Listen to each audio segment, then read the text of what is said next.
imitador de Cristo, ele deve comemorar a Páscoa? Essa é a pergunta de hoje, essa é a pregação de hoje. Qual que é a verdade, pessoal? Vou falar uma coisa com muita humildade aqui. É que o Brasil, por exemplo, está cheio de pastores conhecidos, famosos, que o seu povo, o povo que eles pastoreiam, não conhecem Jesus. Eu vou repetir. O Brasil está cheio de pastores conhecidos, famosos, que o seu povo, o povo que eles pastoreiam, não conhece Jesus. Essa é a primeira verdade que eu quero falar nessa manhã. Sabe por que eu falo isso, gente?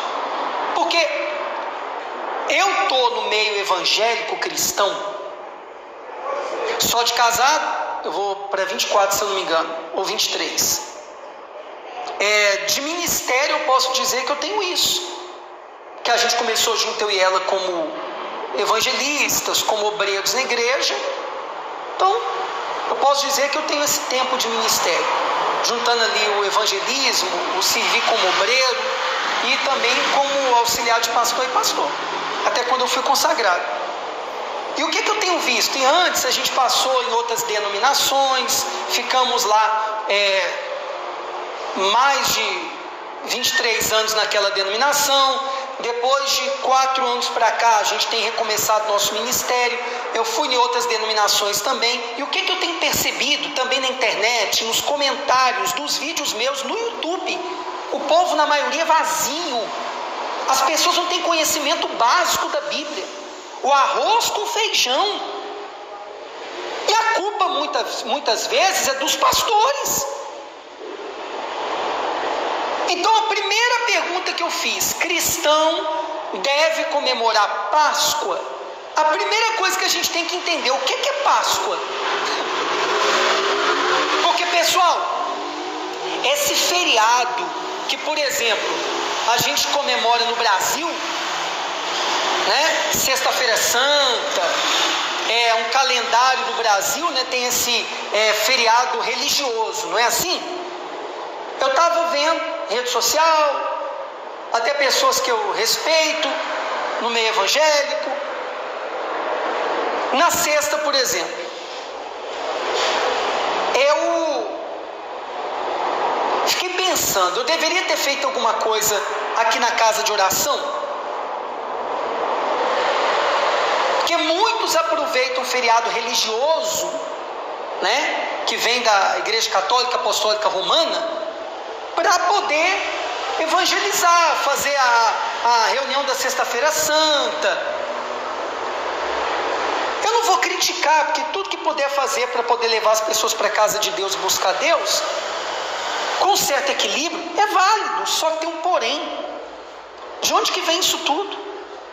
Então, se é para comemorar Páscoa, então a Igreja Católica Apostólica Romana, as igrejas evangélicas estão fazendo certo? Porque a primeira coisa que a gente tem que entender, o que é Páscoa? É a primeira coisa que a gente tem que entender. Aí hoje, no domingo, quando eu estou dando essa palavra aqui, aproveitando a data, né, da tal da Semana Santa, que é um calendário religioso da Igreja Católica Apostólica Romana. Não foi Jesus que trouxe isso. Presta atenção, gente, talvez vocês nunca ouviram isso. Eu vou falar desse assunto. Páscoa, de forma bem simples. O que significa? A palavra hebraica para os judeus é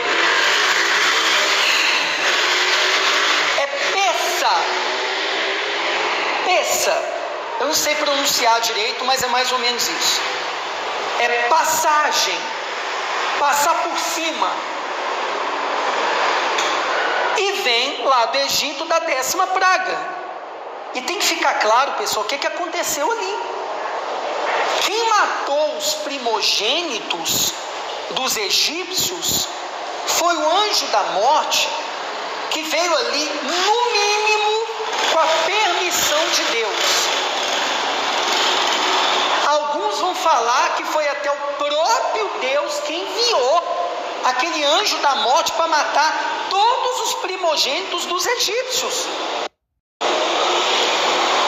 para feri-los de tal maneira que eles temessem o Deus de Israel e liberassem o povo de Israel da escravidão. Vocês estão entendendo, sim ou não? Tá bom. E o que foi feito?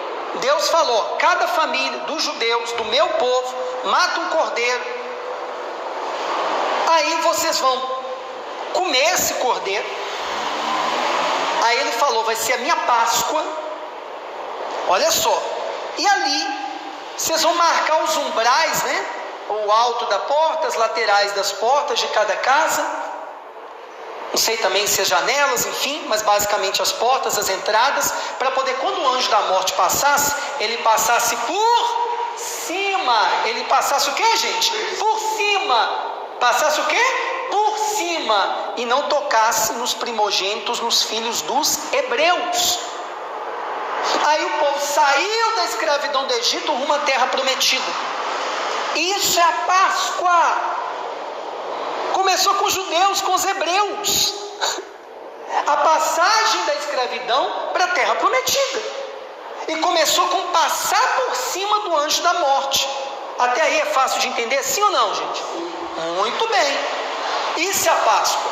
Então, como que os judeus, eles comemoram até os dias de hoje?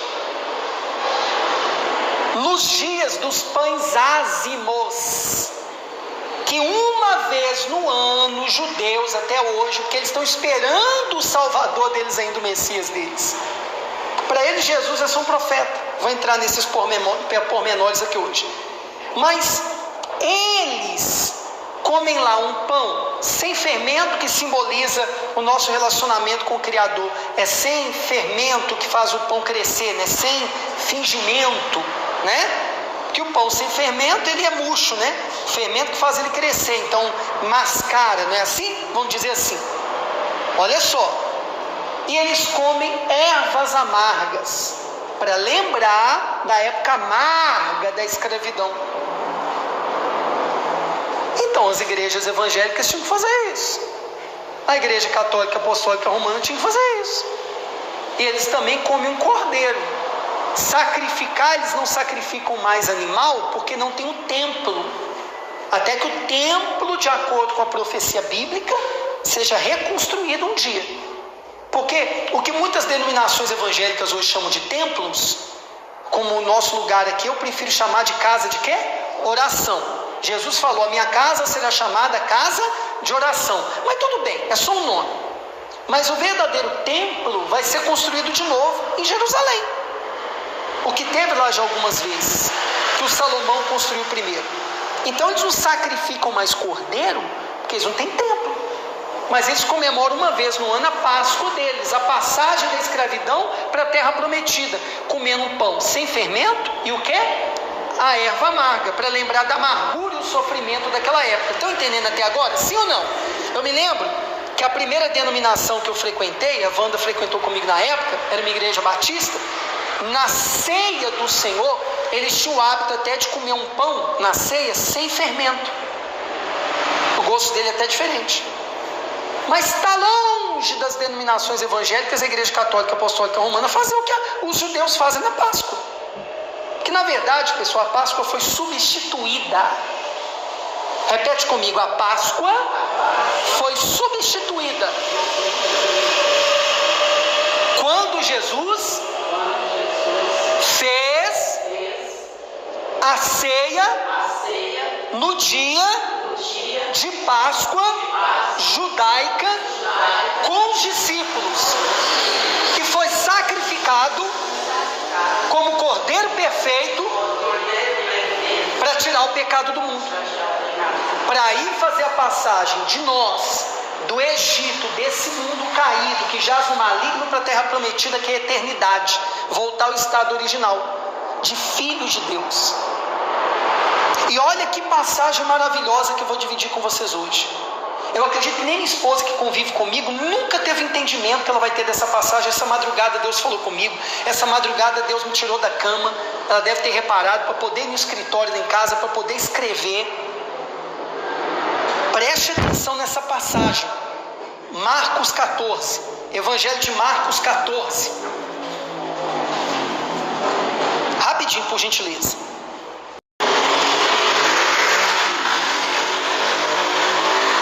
Evangelho de Marcos, segundo evangelho, pessoal, no Novo Testamento, 14.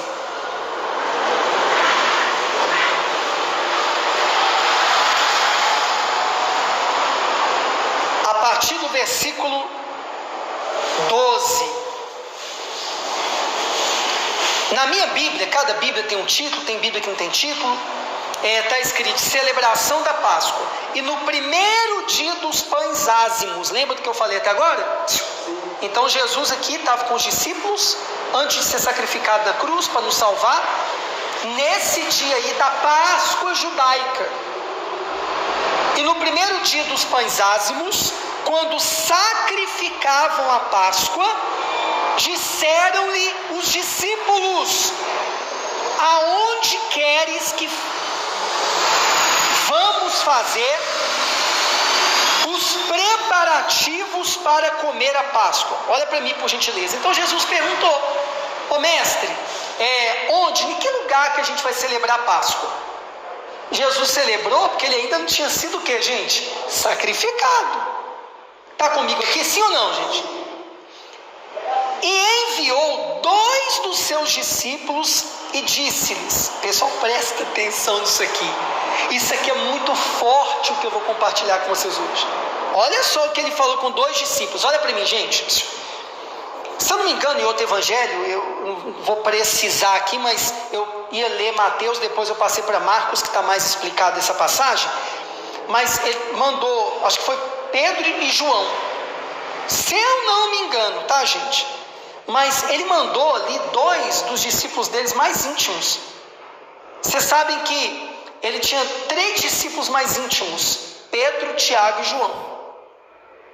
Guarda isso. Que, por exemplo, foram no Monte da Transfiguração e viram Jesus como ele era, transfigurado no corpo espiritual. Lembram da passagem? Que apareceu Moisés, que apareceu Elias. Vocês lembram? Sim ou não? Hein, gente? Muito bem. E aqui, provavelmente ele mandou esses discípulos mais próximos, 2 deles, para ir ver o lugar para celebrar a Páscoa. E olha só o que aconteceu. Guarda isso, discípulos íntimos, hein? Provavelmente que ele mandou para poder ver o lugar para celebrar a Páscoa.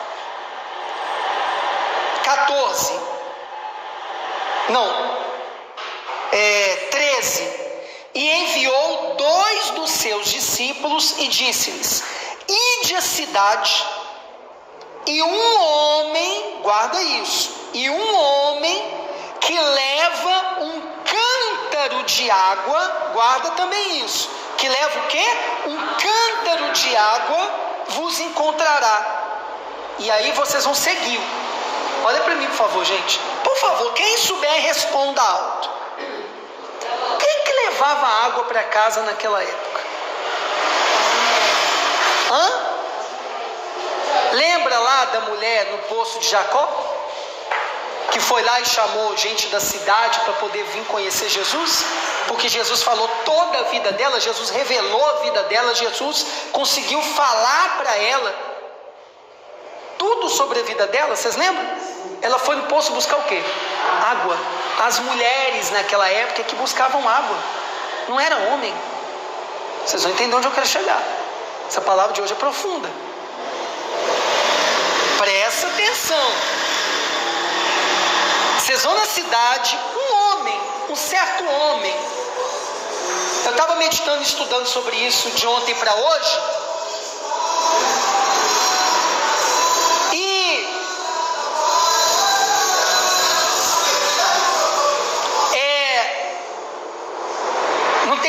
Enquanto a gente não tiver porta de vidro aqui, esses que acham que todo mundo é obrigado a ouvir a música que eles ouvem, não passam com música alta.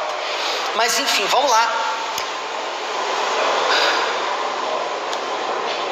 Eu estava conferindo aqui e parece que os evangelhos que falam dessa passagem falam que era um certo homem.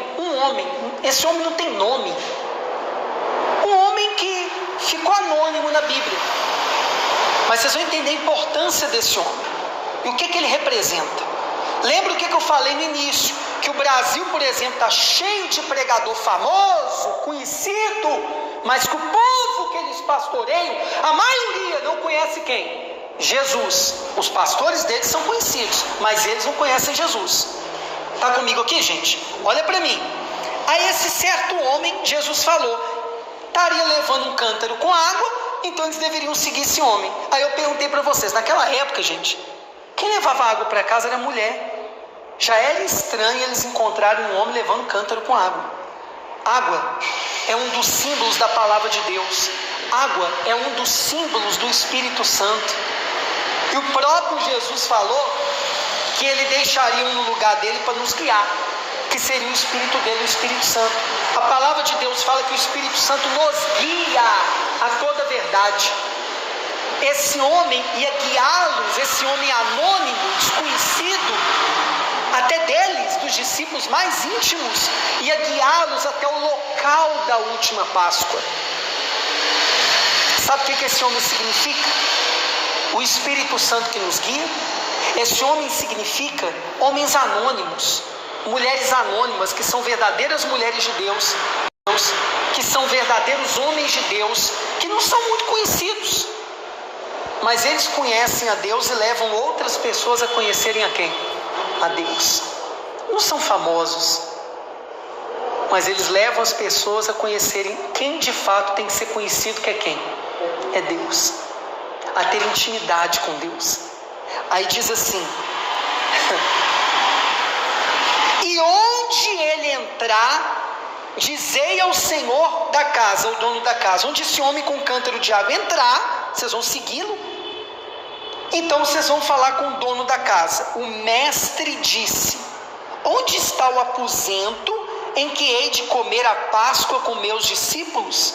E ele vos mostrará um grande cenáculo, que é no andar de cima, mobiliado e preparado. Mobiliado e preparado. Ali preparai-a para nós. Olha para mim, gente. Jesus estava para ser preso. Presta atenção. Eu tenho pensado, meditado muito sobre isso, sobre o controle de Deus, sobre a certa liberdade que a gente tem. Eu creio num Deus que interfere na nossa vida quando Ele quer, se Ele quiser, para se cumprir algo através de nós, para Ele ser glorificado. E fato é que nesses discípulos mais próximos dele, os dois que ele mandou ver um lugar para celebrar a ceia, sabia onde ia ser. E será que esse homem com cântaro de água não era um discípulo secreto de Jesus? E será que o dono da casa onde eles chegaram não era outro discípulo secreto de Jesus? Sabe o que isso significa? Lá no céu, a gente vai se surpreender, porque a gente vai encontrar pessoas que a gente não imaginava, e a gente não vai ver pessoas que a gente imaginava ver. Porque tem muita gente que a gente nem imagina, que é seguidor de Cristo. Secretos. Que muita gente nem imagina que é seguidor de Jesus. E tem muita gente que aparentemente são seguidores de Jesus e não são de verdade, são falsos seguidores. Não sei se vocês entenderam, vocês estão pegando? Nem os dois discípulos que eram próximos de Jesus sabiam onde ia ser a última ceia. Tem segredo que Deus revela para quem Ele quiser. Será que esse homem do cântaro aqui não estava combinado com outro homem lá, dono da casa, onde ia ser a última ceia? Nem os discípulos sabiam. E por que esse homem ia ceder a casa dele para Jesus cear com os discípulos, sabendo que Jesus estava sendo perseguido já pelos líderes religiosos da época? Ei, gente, presta atenção.